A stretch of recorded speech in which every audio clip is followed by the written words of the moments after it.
Good evening, welcome to my new video. আজকে হচ্ছে শুক্রবার, তো সন্ধ্যেবেলায় চা খাওয়া হয়ে গেছে। চাটা খেয়ে এখন একটু তাড়াতাড়ি করে রান্নাঘরে ঢুকবো, কারণ একটু রান্না করতে হবে। আজকে সারাদিন একটু বাজার করেছি, সেই বাজার টাজার করে এসে দুপুরবেলায় আর কিছুই সেরকম রান্না করা হয়নি আমার। তো ভাবলাম মাছের ডিম এনেছি বাজার থেকে, তো মাছের ডিমটাই রাত্রিবেলা করব, ফ্রাই করব।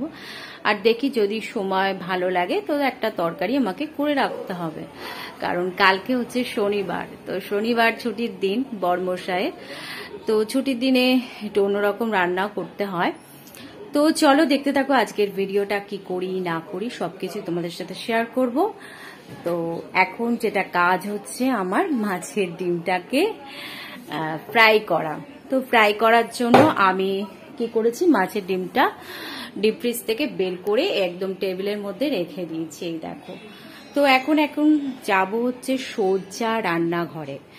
তো রান্নাঘরে এটাকে নিয়ে যাই, নিয়ে এর মধ্যে যা যা উপকরণ দিতে হয় সেটাই দেব, দিয়ে করে নেব। তো চলো, দেখো রান্নাঘরে চলে এসেছি। এসেই আমি দুধটা গরম করতে বসিয়ে দিয়েছি। এই দেখো দুধ গরম হচ্ছে একদম। কি করবো, মানে চামচ টামচগুলো না খুঁজে পাচ্ছি না, বাসনগুলো এত চেপে রয়েছে যে আমি এই হাতা দিয়ে দুধটাকে গরম করছি। আর ফ্রিজ থেকে বের করে নিলাম সমস্ত রকম সবজি, কারণ আমার একটা সবজির তরকারি রাত্রিবেলা করে রাখতে হবে। এই যে দেখো এর মধ্যে আছে কি কি, বিভিন্ন রকম আছে। এই যে পটল আছে, এই ডাঁটাগুলো আছে, এই যে ডাঁটা। এই ডাঁটা তরকারি আমার এখনো পর্যন্ত খাওয়া হয়নি, তো অল্প করেই কিনেছি। এই তরকারিটা করব। একটা গাজর দেব এর মধ্যে, একটা না দুটো গাজর বের করে নিয়েছি। আর বিনস এই যে দেব, আর দেব হচ্ছে কুমড়ো। কুমড়োটা ভীষণ দেখো লাল টকটকে, কিন্তু মানে লাল মানে অরেঞ্জ কালার যেটা হয়। কি করব, একটু কাঁচা কাঁচা কুমড়ো আমি পছন্দ করি, এটাই তরকারিটার মধ্যে দিলে ভীষণ মিষ্টি হয়ে যাবে। তো কিছু করা নেই, চা পাওয়া গেছে, সেটা দিয়ে এখন চালাতে হবে। তো এই তরকারিটা আমি করে রাখবো।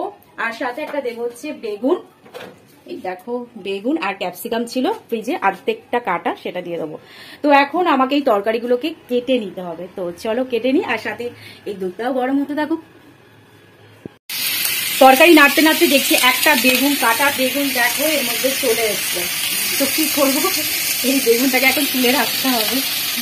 তো একসাথে কেটেছি, তো ওই জন্য বেগুন আমি আলাদা করে রেখেছিলাম, কিন্তু মানে যখন ধুয়েছি তখন একসাথে হয়ে গেছে। তো সবজিগুলো সমস্ত কিছু ফ্রাই হয়ে গেছে, আমি মশলা টশলা সব দিয়ে দিয়েছি। দেখো মশলা দিয়ে তারপর এর মধ্যে বেগুনগুলো এই মাত্র দিলাম, এখনো বেগুনগুলো একটু ফ্রাই হবে এই মশলার সাথে, তারপর আমি জল দিয়ে দেবো।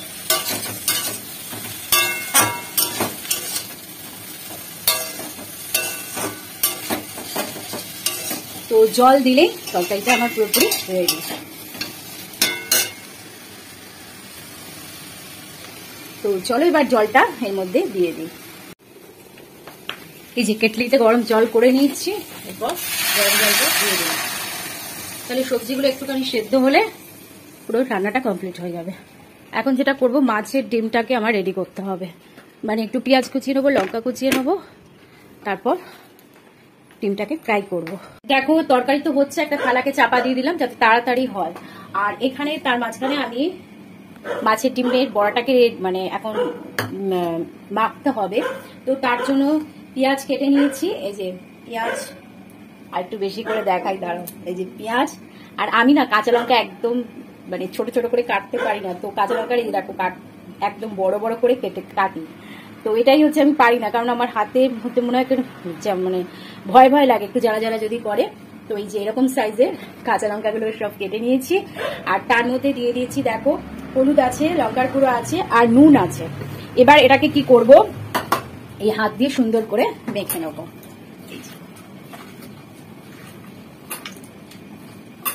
বেসন দিই না, আমি শুধু মাছের ডিমের বড়াটা বেসন ছাড়াই করি।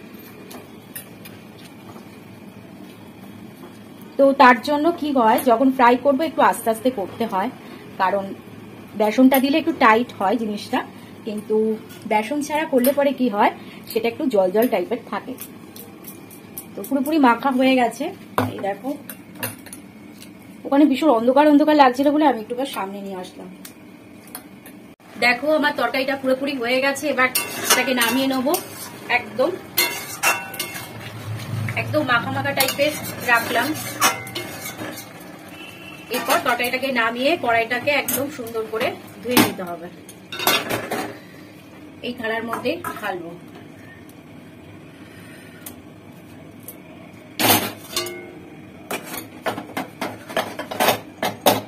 কারণ এই থালার মধ্যে ঢাললাম সেটাই হচ্ছে মানে তরকারিটা ঠান্ডাও হবে।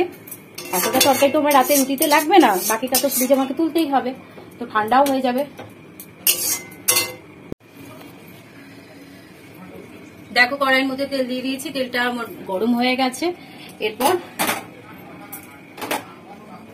এই ডিমটাকে তেলের মধ্যে ছেড়ে দেবো, ছোট্ট ছোট্ট করে তেলের মধ্যে ছেড়ে দিতে হবে।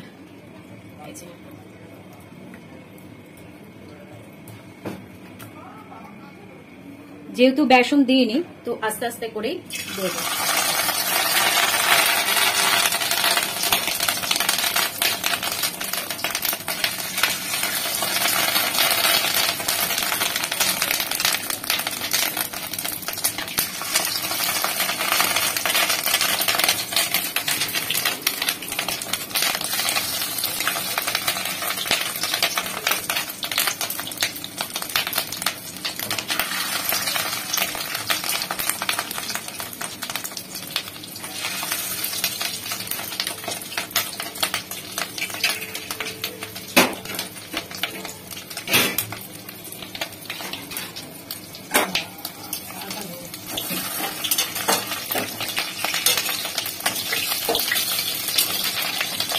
উল্টে দিলাম।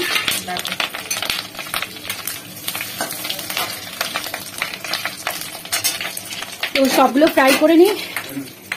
এখনো বাটিতে আছে, এই যে এখনো বাটির মধ্যে রয়েছে, আর এখানে তো উল্টে দিলাম, এগুলো ফ্রাই হোক।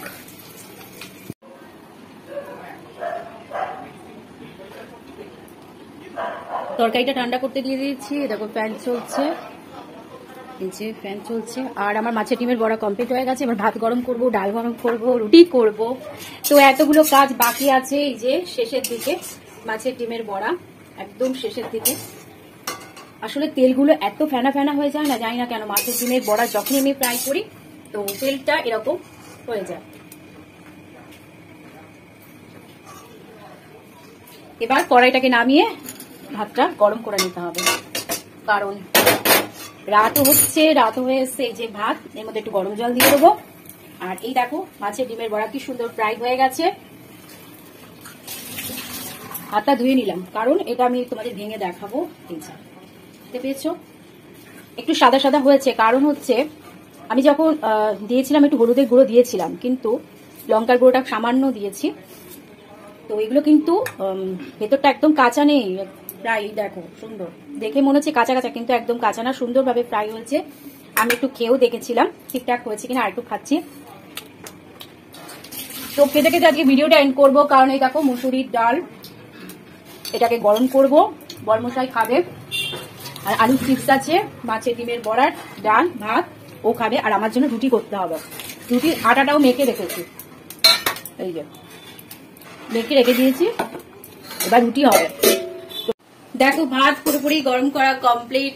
মাছের ডিমের বড়া, এই যে মাছের ডিমের বড়া। আর এখানে কড়াই বসিয়ে দিয়েছি, কড়াই গরম হয়ে গেছে। কড়াইয়ের মধ্যে হবে রুটি। এই দেখো রুটির জন্য এবার রুটিটা করব, যেহেতু আমি রাতে রুটি খাই। হাসতে হাসতে, কারণ কড়াইয়ের মধ্যে আমি রুটি করি, আর কে করে আমি সেটা জানি না, তো ওই জন্য আমার হাসি পাচ্ছে। তো চলো হাসতে হাসতে ভিডিওটা এখানে এন্ড করলাম। যদি তোমাদের ভালো লেগে থাকে আজকের video, please like comment share করে সাবস্ক্রাইব করতে ভুলো না। তো আজকের মতন টাটা আর গুড নাইট।